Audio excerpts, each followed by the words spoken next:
4장. 느부갓네살 왕이 전국에 사는 민족과 언어가 다른 뭇 백성에게 다음과 같은 조서를 내렸다. 백성에게 평강이 넘치길 바란다. 가장 높으신 하나님이 나에게 보이신 표적과 기적을 백성에게 기꺼이 알리고자 한다. 크도다 그 이적이요, 능하도다 그 기사요, 그 나라 영원하고 그 통치 대대에 이를 것이다. 나 느부갓네살의 집에서 편히 쉬며 궁에서 평화를 누릴 때 꿈을 꾸었는데 그 꿈이 나를 두렵게 하였다. 침대에 누워 있어도 생각이 번거로웠고 머릿속에 받은 환상 때문에 나는 번민하였다. 그래서 나는 그 꿈의 해몽을 들어보고 바빌론의 모든 지혜자를 다 내 앞으로 불러오도록 명령을 내렸다. 마술사들과 주술가들과 점성가들과 점쟁이들이 나에게로 왔을 때 내가 그들에게 꿈 이야기를 하였으나 그들은 나에게 그 꿈을 해몽해 주지 못하였다. 마침내 다니엘이 내 앞에 나타났는데 그는 내 신의 이름을 따라서 이름을 벨드사살이라고 고친 사람이다. 그는 거룩한 신들의 영을 지닌 사람이어서 내가 꾼 꿈을 그에게 말해 주었다. 마술사의 우두머리인 벨드사살아, 네 안에는 거룩한 신들의 영이 있으니 어떤 비밀도 너에게는 어렵지 않을 줄을 내가 안다. 내가 꾼 꿈을 해몽하여 보아라. 내가 침대에 누워있을 때 나의 머릿속에 나타난 환상은 이러하다. 내가 보니 땅의 한가운데 아주 높고 큰 나무가 하나 있는데 그 나무가 점점 자라서 튼튼하게 되고 그 높이가 하늘에 닿으니 땅 끝에서도 그 나무를 볼 수 있었다. 나무는 잎이 무성하여 아름답고 열매는 온 세상이 먹고도 남을 만큼 풍성하였다. 들짐승이 그 그늘 아래에서 쉬고 그 큰 나무의 가지에는 하늘의 새들이 깃들이며 모든 생물이 그 나무에서 먹이를 먹었다. 내가 침대 위에서 나의 머릿속에 나타난 환상을 또 보니 거룩한 감시자가 하늘로부터 내려와서 큰 소리로 외치며 이렇게 명령하였다. 이 나무를 베고서 가지를 꺾고 잎사귀를 떨고서 열매를 해쳐라. 나무 밑에 있는 짐승들을 쫓아버리고 가지에 깃든 새들을 쫓아내어라. 다만 그 뿌리에 그루터기만 땅에 남겨두고 쇠줄과 노줄로 동이고 들풀 속에 버려두어라. 하늘의 이슬에 젖게 하고 땅의 풀 가운데서 들짐승과 함께 어울리게 하여라. 또 그의 마음은 변화해서 사람의 마음과 같지 않고 짐승의 마음을 가지고서 7대를 지닐 것이다. 이것은 감시자들이 명령한 것이며 거룩한 이들이 말한 것이다. 이것은 가장 높으신 분이 인간의 나라를 지배하신다는 것과 뜻에 맞는 사람에게 나라를 주신다는 것과 가장 낮은 사람을 그 위에 세우신다는 것을 사람들이 알도록 하려는 것이다. 나 느부갓네살 왕이 이런 꿈을 꾸었으니 너 벨드사살은 이 꿈을 해몽하여라.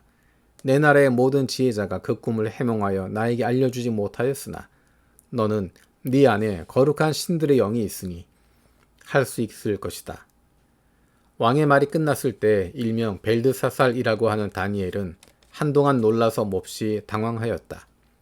왕이 그에게 말하였다. 벨드사살아, 이 꿈과 그 해몽이 어떠하든지 번민하지 말아라. 벨드사살이 아뢰었다. 임금님, 이 꿈은 임금님의 원수들이 꾸었더라면 좋았을 뻔했습니다. 해몽도 임금님의 원수들에게나 해줄 수 있으면 좋겠습니다.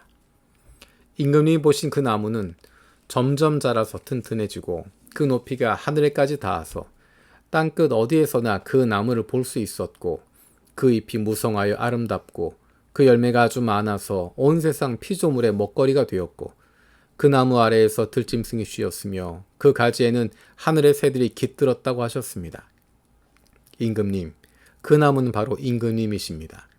임금님은 강대해지셨습니다. 임금님의 강대함이 하늘에 닿았고 임금님의 통치가 땅끝까지 이르렀습니다. 임금님 보시니 거룩한 감시자가 하늘로부터 내려와서 이렇게 말하였습니다. 이 나무를 베어 없애되 다만 뿌리에 그루터기는 땅에 남겨두고 쇠줄과 노줄로 동여서 들풀 속에 버려두고 하늘에서 내리는 이슬에 젖게 하고 들짐승과 함께 어울리게 하도록 하여라. 이렇게 7대를 지내도록 하여라. 임금님, 그 해몽은 이러합니다. 가장 높으신 분이 내리신 명령은 임금님께 미칠 것입니다. 임금님은 사람에게 쫓겨나셔서 들짐승과 함께 사시며 소처럼 풀을 뜯고 하늘에서 내리는 이슬에 젖으실 것입니다. 이렇게 7대가 지나간 뒤에 임금님은 비로소 가장 높으신 분이 인간의 나라를 다스린다는 것과 누구든지 그의 뜻에 맞는 사람에게 나라를 주신다는 것을 깨달으실 것입니다. 또 나무 뿌리에 그루터기를 남겨두라고 명령하신 것은 하나님이 세상을 다스리신다는 것을 임금님께서 깨달으신 다음에야 임금님의 나라가 굳게 선다는 것입니다. 그러니 임금님은 저의 조언을 받아주시길 바랍니다. 공의를 행하셔서 임금님의 죄를 속하시고 가난한 백성에게 자비를 베푸셔서 죄를 속하시기 바랍니다. 그렇게 하시면 임금님의 영화가 지속될 수 있을지도 모릅니다. 이 모든 일이 다 느부갓네살 왕에게 그대로 일어났다. 12달이 지난 뒤 어느 날 왕이 바빌론 왕궁 옥상에서 거닐면서 혼자 중얼거렸다. 내가 세운 이 도성, 이 거대한 바빌론을 보아라.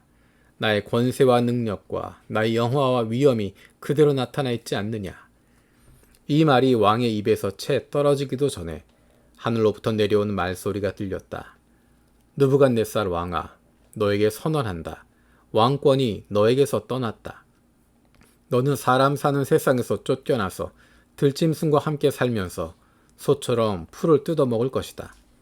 이와 같이 7대를 지난 다음에야 너는 가장 높으신 분이 인간의 나라를 다스리신다는 것과 그의 뜻에 맞는 사람에게 나라를 주신다는 것을 알게 될 것이다. 바로 그 순간에 이 말이 느부갓네살 왕에게 이루어져서 그가 사람 사는 세상에서 쫓겨나서 소처럼 풀을 뜯어먹었으며 몸은 하늘에서 내리는 이슬에 젖었고 머리카락은 독수리의 깃털처럼 자랐으며 손톱은 새의 발톱까지 자랐다.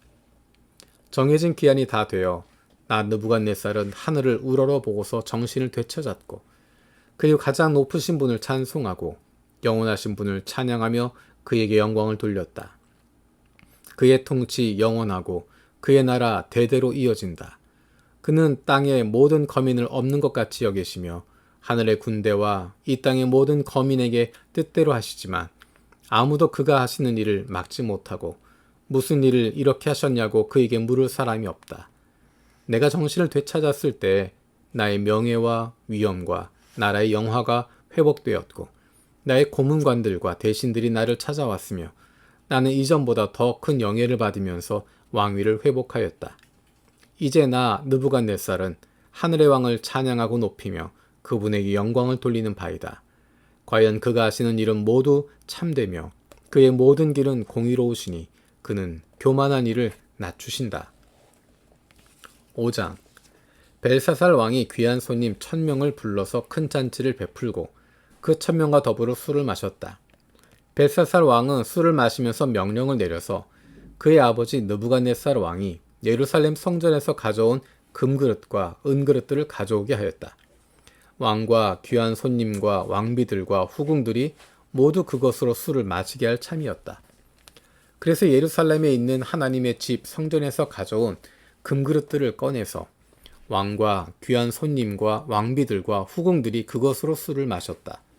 그들은 술을 마시고서 금과 은과 동과 철과 나무와 돌로 만든 신들을 찬양하였다. 그런데 바로 그때 갑자기 사람의 손이 나타나더니 촛대 앞에 있는 왕궁 석고 벽 위에다가 글을 쓰기 시작하였다. 왕은 그 손가락이 글을 쓰는 것을 보고 있었다. 그러다가 왕의 얼굴빛이 창백해지더니 공포에 사로잡혀서 넓적다리에 힘을 잃고 무릎을 서로 부딪히며 떨었다. 왕은 큰 소리로 외쳐서 주술가들과 점성술가들과 점성가들을 불러오게 하였다. 그들이 들어왔을 때 그는 바빌론의 지혜자들에게 말하였다. 누구든지 이 글자를 읽고서 그 뜻을 나에게 알려주는 사람은 자색 옷을 입히고 금목걸이를 목에 걸어주며 이 나라에서 셋째가는 통치자로 삼겠다. 왕궁 지혜자들이 모두 나왔으나 아무도 그 글자를 읽는 사람이 없었고 그 뜻을 왕에게 알려주는 사람도 없었다. 벨사살 왕은 크게 낙심하여 얼굴빛이 변하였고 손님들도 당황하였다. 왕과 귀한 손님들의 고함 소리를 듣고서 왕의 어머니가 연회장으로 들어왔다. 왕의 어머니가 왕에게 말하였다. 임금님의 만수무강을 빕니다. 임금님은 너무 번민하지 마시고 얼굴에서 근심을 떨쳐버리시기 바랍니다. 임금님의 나라에 거룩한 신들의 영을 받은 한 사람이 있습니다. 그는 임금님의 아버지 때에 명철과 총명과 신들의 지혜와 같은 지혜를 가진 사람으로 알려진 인물입니다. 임금님의 아버지 느부갓네살 왕께서는 그 사람을 마술사들과 주술가들과 점성술가들과 점성가들의 우두머리로 세우셨습니다. 그의 이름은 다니엘입니다. 그에게는 탁월한 정신과 지식과 꿈을 해몽하는 총명이 있어서 수수께끼도 풀고 어려운 문제도 해결했습니다. 느부갓네살 왕은 그의 이름을 벨드사살이라고 부르셨습니다. 이제 다니엘을 불러보십시오. 그러면 그가 그 글자를 풀어서 임금님께 알려드릴 것입니다. 다니엘이 왕 앞에 나아오니 왕이 다니엘에게 물었다.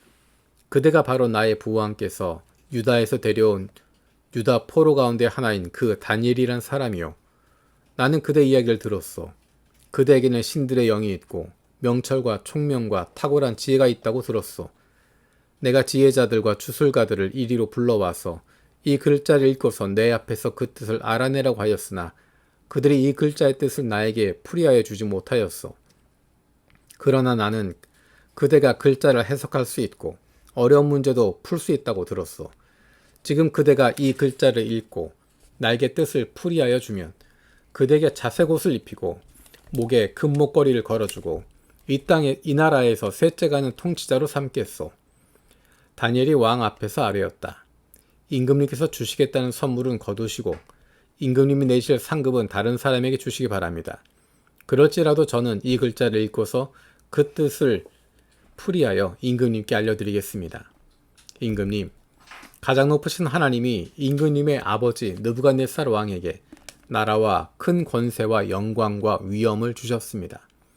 하나님이 그에게 큰 권세를 주셨으므로 민족과 언어가 다른 뭇 백성들이 그 앞에서 떨면서 무서워하였으며 보친께서는 마음대로 사람을 죽이기도 하고 마음대로 사람을 살리기도 하고 마음대로 사람을 높이기도 하고 마음대로 사람을 낮추기도 하셨습니다.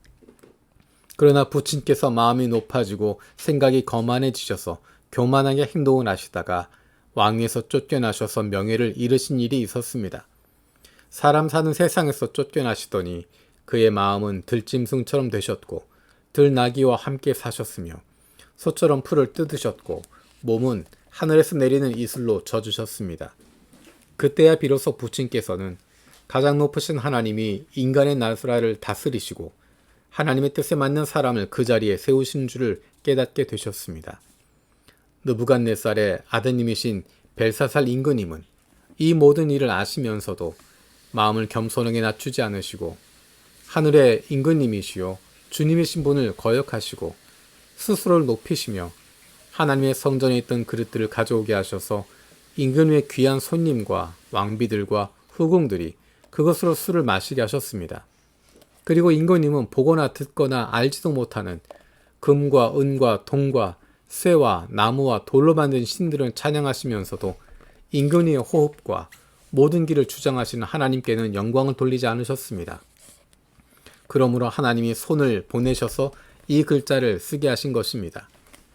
기록된 글자는 바로 메네, 데겔과 바르신입니다. 그 글자를 해석하면 이러합니다. 메네는 하나님이 이미 임금님의 나라의 시대를 계산하셔서 그것이 끝나게 하셨다는 것이고, 데겔은 임금님이 저울에 달리셨는데 무게가 부족함이 드러났다는 것이고, 바르신은 임금님의 왕국이 둘로 나뉘어서 메대와 페르시아 사람에게 넘어갔다는 뜻입니다. 벨사살이 곧 명령을 내려서 다니엘에게 자색 옷을 입히고 그의 목에 금목걸이를 걸어주고 그를 그 나라에서 셋째간 통치자로 삼았다. 바로 그날 밤에 바빌로니아의 벨사살 왕은 살해되었고 메대 사람 다리우스가 그 나라를 차지하였다. 다리우스의 나이는 62살이었다. 6장. 다리우스는 자기의 뜻대로 나라 안에서 지방장관 120명을 세워서 나라를 다스리게 하였다. 또 그들 위에 정승 3사람을 세웠는데 다니엘도 그 가운데 한 사람이었다. 그리고 지방장관들이 정승들에게 업무를 보고하게 하여 왕에게 피해를 끼치는 일이 없도록 하였다. 그런데 다니엘이 다른 정승들이나 지방장관들보다 더 우수하였으므로 왕이 그를 나라의 통치자로 임명하고자 하였다. 그러나 다른 정승들과 지방 장관들이 다니엘이 나라의 일을 잘못 처리한 것을 찾아내려 했다. 그러나 그들은 그에게서 아무런 실책이나 허물을 발견하지 못하였다. 다니엘이 임무에 충실하여 아무 실책이나 허물이 없었기 때문이다. 그래서 그들은 서로 말하였다. 다니엘이라는 자는 그가 믿는 신의 법을 문제 삼지 않고는 고발할 근거를 찾을 수 없다. 그리하여 총리들과 방백들은 왕에게로 나아가서 아뢰었다. 다리우스 임금님, 만수무강하시길 빕니다. 이 나라 정승들과 대신들과 지방 장관들과 고문관들과 총독들이 모두 의논한 바가 있습니다. 임금님이 법을 한 가지 만드셔서 금령으로 내려주시도록 요청하기로 하였습니다. 그 법은 앞으로 30일 동안 임금님 말고 다른 신이나 사람에게 무엇을 간구하는 사람은 누구든지 사자굴에 집어넣기로 한다는 것입니다. 바라옵기는 임금님이 이제 금령을 세우시고 그 문서에 임금님의 도장을 찍으셔서 메대와 페르시아에 고치지 못하는 법을 따라서 그것을 다시 고치지 못하게 하시기를 바랍니다. 그리하여 다리우스 왕은 금령의 문서에 왕의 도장을 찍었다. 다니엘은 왕이 금령 문서에 도장을 찍은 것을 알고도 자기의 집으로 돌아가서 다락방으로 올라갔다. 그 다락방은 예루살렘 쪽으로 창문이 나 있었다. 그는 늘 하듯이 하루에 3번씩 그의 하나님께 무릎을 꿇고 기도하며 감사를 드렸다. 그때 다니엘을 모함하는 사람들이 들이닥쳐 다니엘이 그의 하나님께 기도하며 간구하는 것을 목격하였다. 그들이 왕에게로 나아가서 다니엘을 고발하려고 왕에게 금령을 상기시켰다.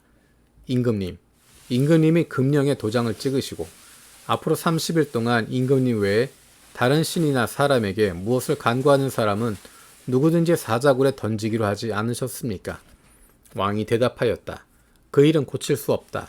그것은 메대와 페르시아의 법을 따라 확정된 것이다. 그들이 왕에게 아뢰었다. 임금님, 유다에서 잡혀온 다니엘이 임금님을 무시하고 또 임금님의 도장이 찍힌 금령을 무시하여 하루에 3번씩 기도를 드리고 있습니다.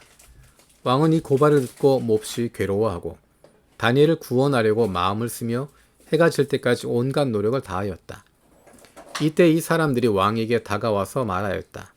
임금님, 메대와 페르시아의 법은 임금님이 한번 금령이나 법률을 세우시면 그것을 바꾸실 수 없다는 사실을 기억하시기 바랍니다. 그래서 왕이 명령을 내리니 그들이 다니엘을 끌어다가 사자굴에 던져 넣었다. 왕이 다니엘에게 말하였다. 그대가 늘 섬기는 그대의 하나님이 그대를 구하여 주시기를 비오. 사람들이 돌 하나를 굴려다가 어귀를 막았고 왕이 그 위에 자기의 도장과 귀인들의 도장을 찍어서 봉하였다. 이렇게 하여서 다니엘에게 내린 조치를 변경할 수 없게 하였다. 그 뒤에 왕은 궁전으로 돌아가서 그날 밤을 뜬 눈으로 지새우며 먹지도 마시지도 않고 즐거운 일은 아무것도 하지 못하게 하였다. 이튿날 동이 틀 때에 왕은 일어나는 길로 곧 사자굴로 갔다. 그 굴 가까이에 이르러서 왕은 슬픈 목소리로 외치며 다니엘에게 말하였다. 살아계신 하나님의 종 다니엘은 들으시오. 그대가 늘 섬기는 그대의 하나님이 그대를 사자들로부터 구해주셨소. 다니엘이 왕에게 아뢰었다. 임금님의 만수무강을 빕니다. 나의 하나님이 천사를 보내셔서 사자들의 입을 막으셨으므로 사자들의 나를 해치지 못하였습니다. 그것은 하나님 앞에서 나에게는 죄가 없다는 사실이 드러났기 때문입니다. 임금님, 나는 임금님께도 죄를 짓지 않았습니다. 왕이 매우 기뻐하면서 다니엘을 굴에서 끌어올리도록 명령하니 사람들이 다니엘을 굴에서 끌어올렸다. 그가 자기 하나님을 신뢰하였기 때문에 그에게서는 아무런 상처도 찾아볼 수 없었다. 왕이 명령을 내려서 다니엘을 헐뜯은 사람들을 데려오게 하고 그들과 그 자식들과 아내들을 사자굴에 던져 넣으니 그들이 굴 밑바닥에 닿기도 전에 사자들이 그들을 움켜서 그 뼈까지 부서뜨렸다. 그때 다리우스 왕은 전국에 사는 민족과 언어가 다른 뭇 백성에게 조서를 내렸다. 내 백성에게 평화가 넘치기를 바란다. 내가 다음과 같이 법령을 공포한다. 내 나라에서 나의 통치를 받는 모든 백성은 반드시 다니엘이 섬기는 하나님을 공경하고 두려워하여야 한다.